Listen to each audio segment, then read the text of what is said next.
going to start out a conference today talking a little bit about culture and about people.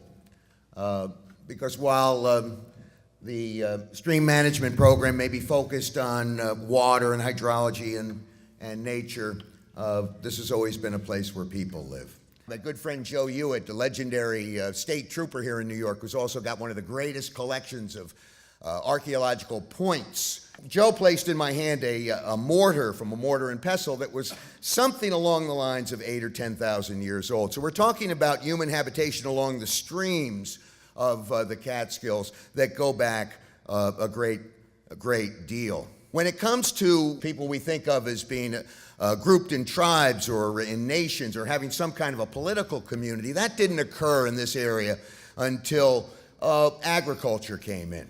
And now we're talking maybe 1,000, 1,500 years ago, where these family bands are now getting larger, more people along the streams. And the Esopus, of course, we call it the Ashokan Watershed today, perhaps a bit of our human arrogance. But maybe calling it the Esopus Stream is a bit of human arrogance either, since the stream predates any naming. So it was a very interesting kind of mix of cultures here in the Catskills, and this particular place where we stand was Mincy land.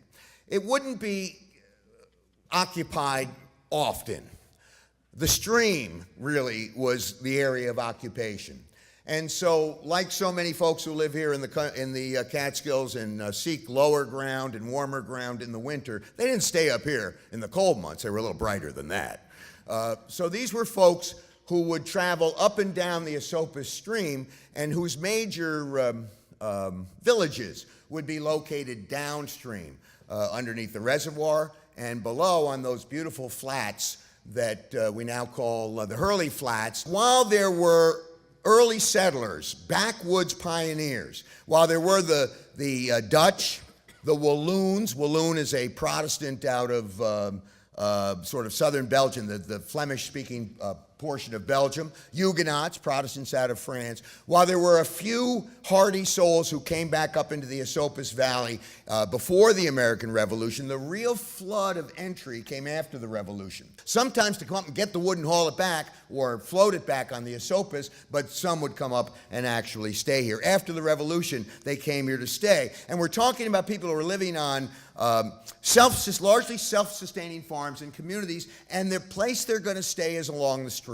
But the Catskills didn't really get their Catskill Mountain kind of elan until 1820, when the Catskill Mountain House was built up on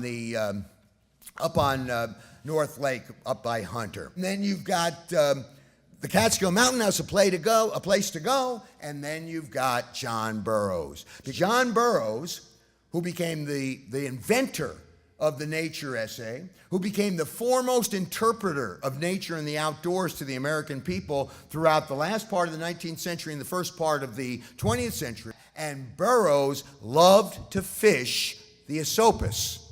That's what happened with Burroughs writing about this area. All of a sudden, there was a big crush of tourism here. And people at that time in the late 1800s, they were looking for romantic wilderness. The Civil War had kind of created a feeling of, what's the use anyway? And, everybody had somebody dead. So they were going to give the people who came up here a feeling that this romantic wilderness was here.